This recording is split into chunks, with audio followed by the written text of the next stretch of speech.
preguntas son anónimas, ya las revolví para que no digan, la última que acaban de dar, ya sé quién la hizo. Ya están revueltas, hermanos, ya no van a saber. Muy bien. Buena pregunta, dice aquí. ¿Cuán importante es la tecnología en nosotros? ¿En qué nos beneficia? Bueno, la tecnología como definición de tecnología es muy amplia. Piense cómo sería nuestra vida si no tuviéramos electricidad en la casa. Electricidad es tecnología. ¿Cómo sería la vida de ustedes y yo si no tuviéramos carro? El carro es tecnología. O en la salud, si ustedes y yo no pudiéramos hacernos unos rayos X o una resonancia magnética, es tecnología. La tecnología es parte de nuestra vida hoy y nos facilita la vida. Ahora, hablando más puramente de la tecnología como el teléfono, la computadora, un adulto que no tenga un trabajo relacionado a la tecnología puede vivir sin tecnología. Y si ese es su caso, dele gracias a Dios, hermano. Porque es bien bonito, la verdad, no tener un teléfono que está vibrando, no tener correos electrónicos. Pero sus hijos nacieron en una era donde la tecnología es parte de su vida.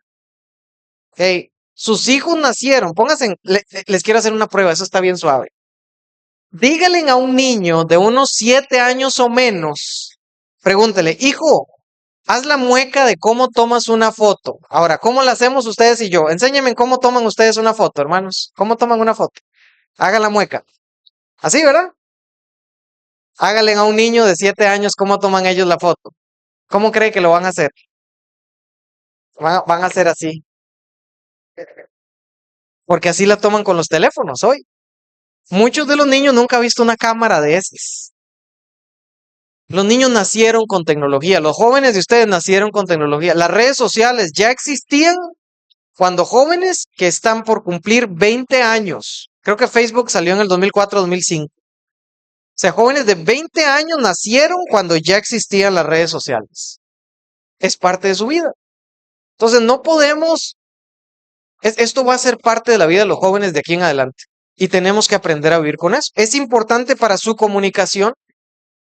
Los jóvenes hoy se comunican por redes sociales, se comunican por mensajes de texto, se comunican por... Es parte de la vida de ellos. Es muy importante. Los trabajos, si un joven hoy, por ejemplo, que un papá diga, no, yo quiero que mi hijo no use tecnología y le prohíben usar computadoras, le están haciendo un daño. Porque ese joven se va a limitar, no va a poder estudiar como el resto de sus compañeros. Si llega a una universidad o a un lugar como el IPE, hermanos, en el IPE yo ya no pido ninguna clase de proyecto en papel. Todo lo tienen que subir en línea, todo en mi clase, ¿verdad? Hay maestros que sí les gusta el papel. Yo quiero salvar los árboles. No, me gusta porque me queda todo guardado en la computadora. Entonces, sí es necesaria, es parte de la vida de los jóvenes. Ahora, otra vez, si a ustedes puede vivir sin teléfono y sin computadora, dele gracias a Dios. Y disfrute que tiene esa libertad de la tecnología. Qué bueno. Pero la mayoría de personas no. En el mundo que vivimos es absolutamente necesario, ya es necesario el uso del Internet para trabajos y para comunicación. Entonces, ¿qué es lo que deben hacer ustedes como papás y líderes? Aprender a utilizar esa herramienta para bien y enseñar a sus hijos y a sus jóvenes cómo hacerlo. Muy bien. Si contesta una pregunta y no le gusta, puede hacer una pregunta de seguimiento o decir, hermano, no contestó aquí, vaya a hacer. Una pregunta buena aquí. Bueno, no sé si es buena, no lo he leído. Hay un joven que está en depresión porque falleció su sobrino hace algunos meses y a partir de ahí está triste, no quiere comer, estudiar. ¿Qué se le puede aconsejar a su mamá? Hoy le hablaba a la sesión de los jóvenes, la tristeza es normal, la tristeza no es pecado, Jesús estuvo triste. La depresión le llamamos, una persona se deprime cuando tiene una profunda tristeza que a raíz de la incredulidad de lo que Dios está haciendo, a pesar del evento difícil, no tiene esperanza. Y si una persona está en lo que parece ser depresión por la muerte de un ser querido, es un buen punto, dice que es un joven.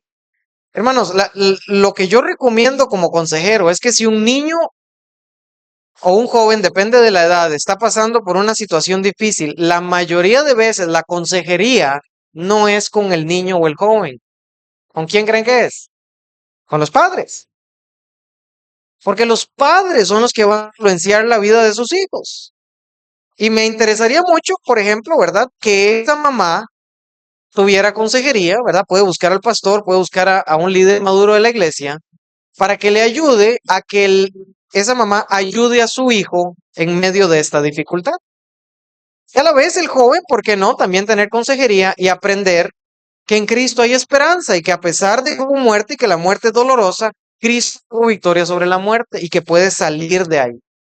Pues yo aconsejaría que esta mamá, ¿por qué no buscar consejería y evaluar el caso? Siguiente pregunta.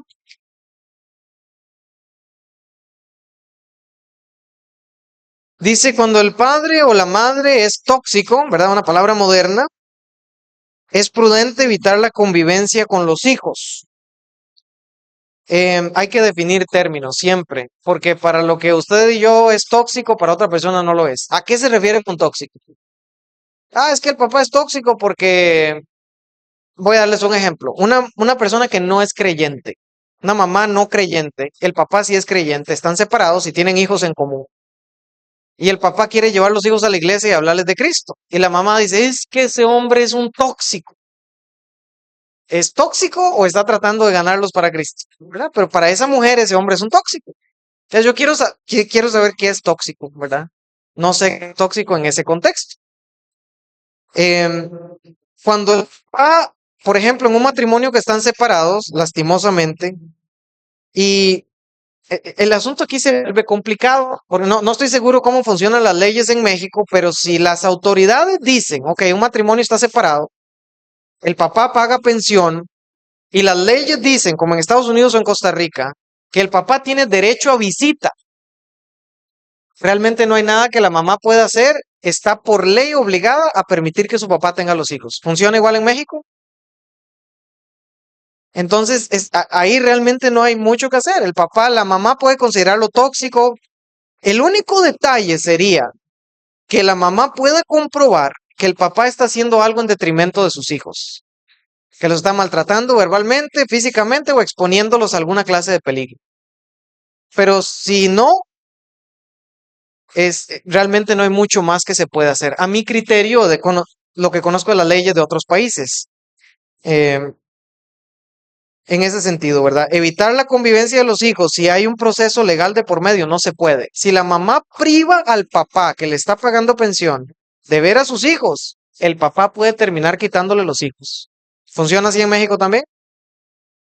Entonces hay que tener ese cuidado. Ya volví a revolver las preguntas para que no sepan quién es quién. Seguimos. Muy buena pregunta, me alegra que la hicieron. ¿A qué edad es apropiado empezar a hablar con temas de sexualidad con los hijos? Ojalá que esto sea producto del reto que yo les di. Padres, hablen de sexualidad con sus hijos. Cada caso es diferente. Y ustedes, papás que han tenido hijos y han hablado, cada caso es diferente. Hay niños que cuando tienen 6, 7, 8 años son muy intuitivos, muy inteligentes y le dicen, mamá, ¿por qué? Y la barriguita de embarazo y mi hermanito, ¿de dónde vino? ¿Verdad? Y hay niños que no preguntan eso hasta que tienen 12 años. Cada caso es diferente.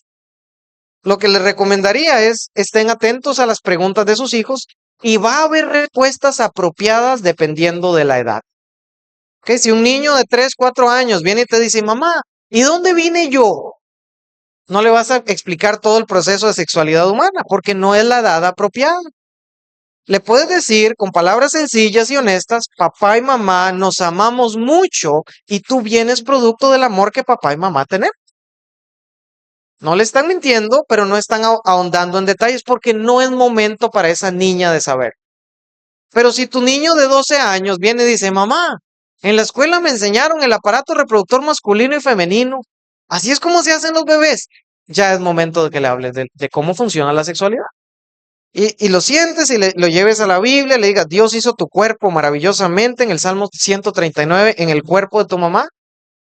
Y la manera en que los hijos nacen y les explican papá y mamá tienen relaciones sexuales y funciona, es algo honroso en el matrimonio y no es sucio ni asqueroso. Y hijos, si tienes dudas, pregúntame. Y le hablan muy claramente de la sexualidad. Y le explican, esto no es algo que debes hablar con otras personas. Si tienes preguntas, dime a mí.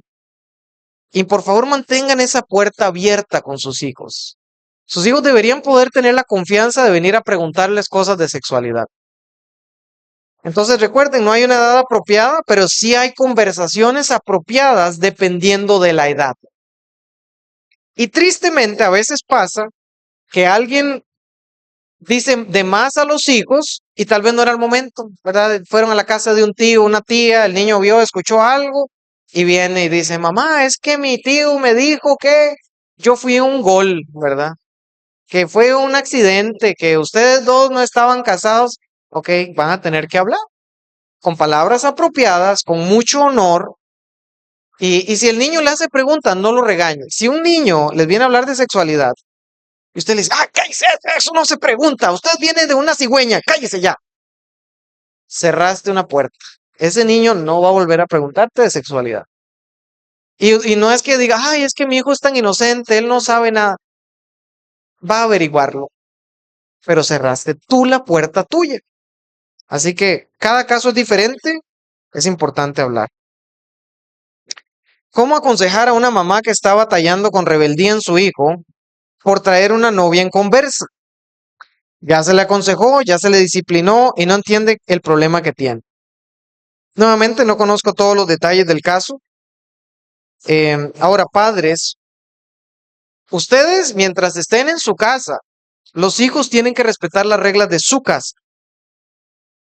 Y eso es parte de la disciplina que ustedes establezcan. Por ejemplo, voy a dar un ejemplo. Yo sabía en mi casa, uno de mis hermanos en una época rebelde quiso dejarse el pelo largo y tenía como 14 o 15 años. Y mi mamá le dijo, si tú te dejas el pelo largo, y mi papá le dijeron, te tienes que ir de la casa.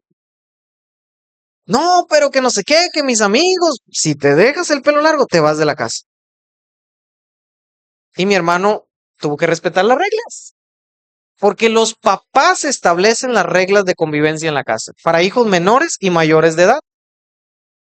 Entonces, si estás batallando con rebeldía de tu hijo, pues la rebeldía debe significar disciplina. Y el hijo necesita experimentar la disciplina de los padres. Ya a esa edad no es sabio disciplinarlos físicamente, tal vez, porque no tiene el efecto tan bueno como lo tendría cuando es menor. Pero los padres, en este caso, la mamá va a tener que sentarse y tener una seria conversación, ¿verdad? Si en esta casa no permitimos noviazgos de inconversos y no permitimos noviazgos antes de tal edad, si tú continúas con este noviazgo, estas son las consecuencias. Entonces, es donde necesitan, ¿verdad? Establecer normas firmes y sostenerlas. Ahora, otro punto aquí, padres, una de las cosas más negativas que le puedes hacer a un hijo es ser inconsistente con la disciplina. Y particularmente si hay más hijos. Déjenme darle un ejemplo. Le dicen a los hijos, bueno, nosotros vamos a apagar el televisor todas las noches a las 8 de la noche. Está bueno. Y si lo dejas prendido, lo voy a disciplinar. Llega el lunes, 8 de la noche lo apaga, el martes a las 8, llegó a las 9 de la noche y los hijos viendo si la mamá venía y la mamá no les dijo nada. Ah, está bueno. Llega miércoles, no vienen a la iglesia, están viendo tele a las 8 de la noche y la mamá los disciplina. En la mente del joven o el niño le hiciste una tremenda confusión porque dice, pero ¿cómo era? ¿Sí puedo o no puedo? Y luego jueves y viernes sí lo dejaron hasta las 9 de la noche. Y luego sábado la mamá se enojó y los disciplinó. O el hermano lo deja prendido y al hermano no lo disciplinan, pero a ti sí te disciplina. Inconsistencia en la disciplina confunde y daña a los hijos. Es muy importante que si dicen, no hacen y si hacen, esta es la disciplina, que lo lleven a cabo. Porque si no, los hijos no solamente se confunden, sino que ¿sabe qué pasa con ustedes? Dejan de respetarlos. Porque dicen, no, mi mamá, a veces ese dice que regaña. El perro que ladra no muerde. Nada más habla, habla y habla, pero no disciplina. Y pues en un sentido, hermanos, tiene razón. Que mira, que recojas, que si no te voy a hacer, y gritan. ¿Y han visto eso los jóvenes? A veces va a la casa uno de otro joven y la mamá llega y les pega una regañada y el joven inmutado y uno todo asustado. Ah, mi mamá es pura hablada. Ya no la respetan porque no lleva a cabo la disciplina que dice que va a llevar a cabo. Entonces, padres, si están teniendo hijos, pues, si tienen hijos adolescentes, sean consistentes con la disciplina. ¿Cuándo sí o cuándo no disciplinar a los hijos físicamente? Clara, hermanos, la Biblia es clara en cuanto al tema de la disciplina física y habla de castigar al hijo con vara. Ahora, lo que sí les puedo decir es que la disciplina física, mientras menos edad, es más efectiva y mientras mayor edad deja de ser efectiva. ¿Por qué? Porque pues crecen, el castigo físico cuando uno tiene 3, 4 años es más, duele más, se siente más y tiene un componente emocional. Pero un muchacho de 15, 16 años que está más grande que tú, ¿verdad? La mamá lo disciplina y se ríen, hermano, se ríen porque no les duele.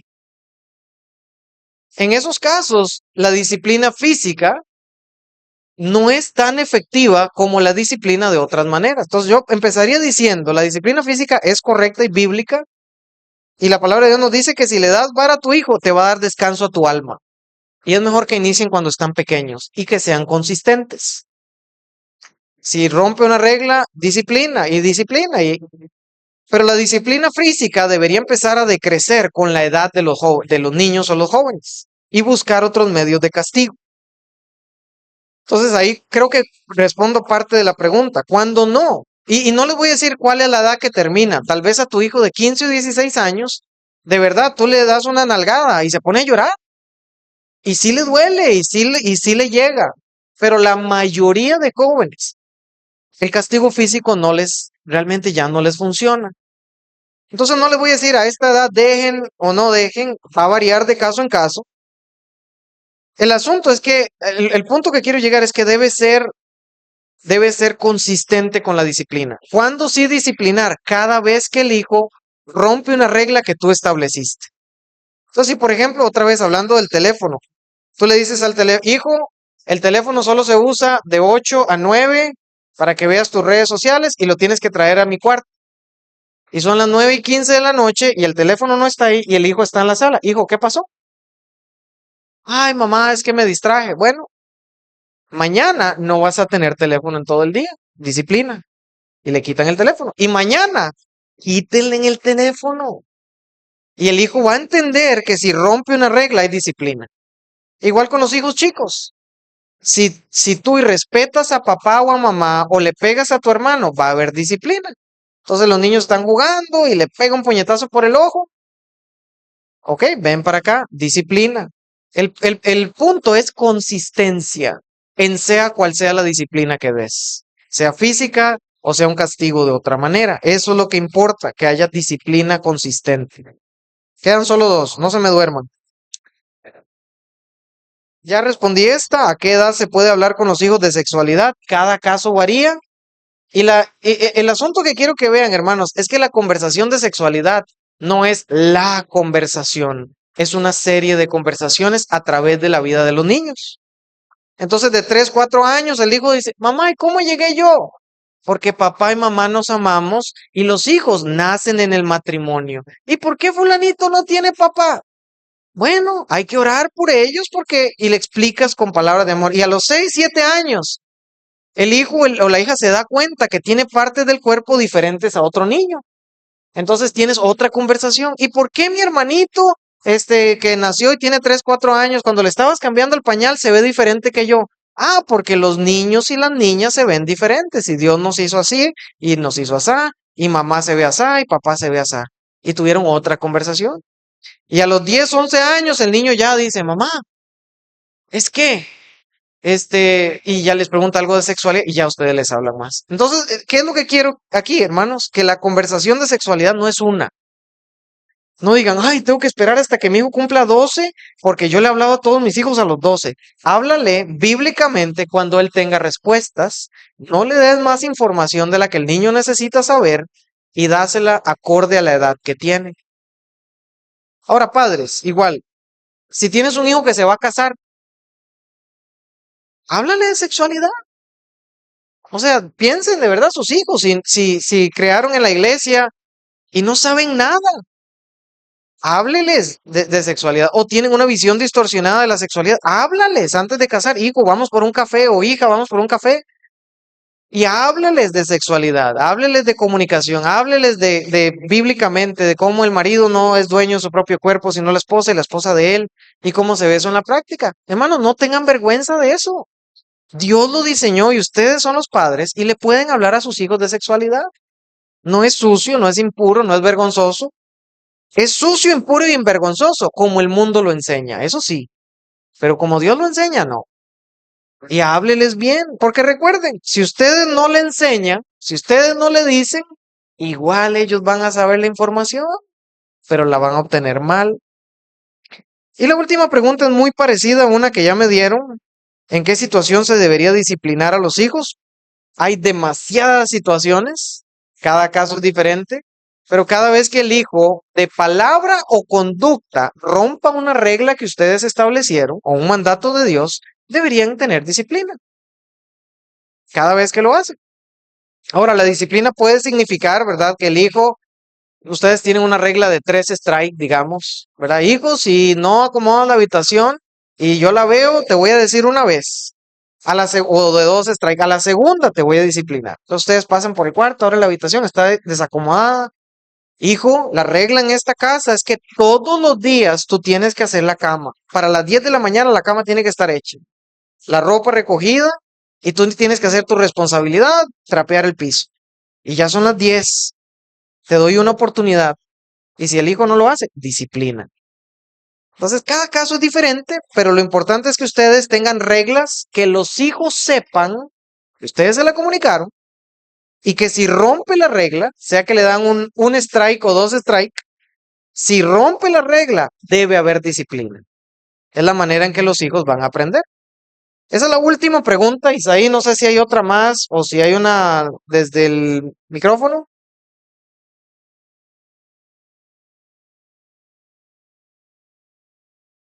Y si no hay preguntas, pues de mi parte, hermano,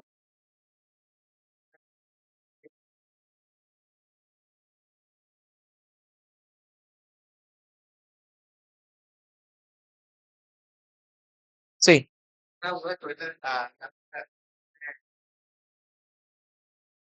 Ahorita hablando acerca de la enseñanza de la sexualidad, hermano. Entonces, ¿qué nos recomienda? Porque he leído un libro que enseña justamente, bueno, el detalle de este libro es que es mamá se sienta con la niña o con la hija y el papá con el hijo a explicarles todo lo que tiene que ver con la sexualidad de una perspectiva bíblica y correcta.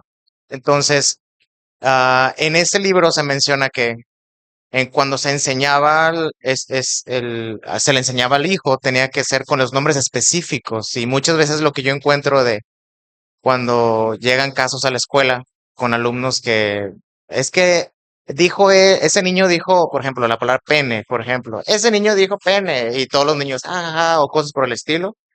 Entonces, ¿hasta qué punto o qué recomienda usted en esa enseñanza de la sexualidad de los hijos mencionar el nombres específicos? Porque muchos dicen, no les llaman por su nombre, sino le ponen otro, ¿verdad?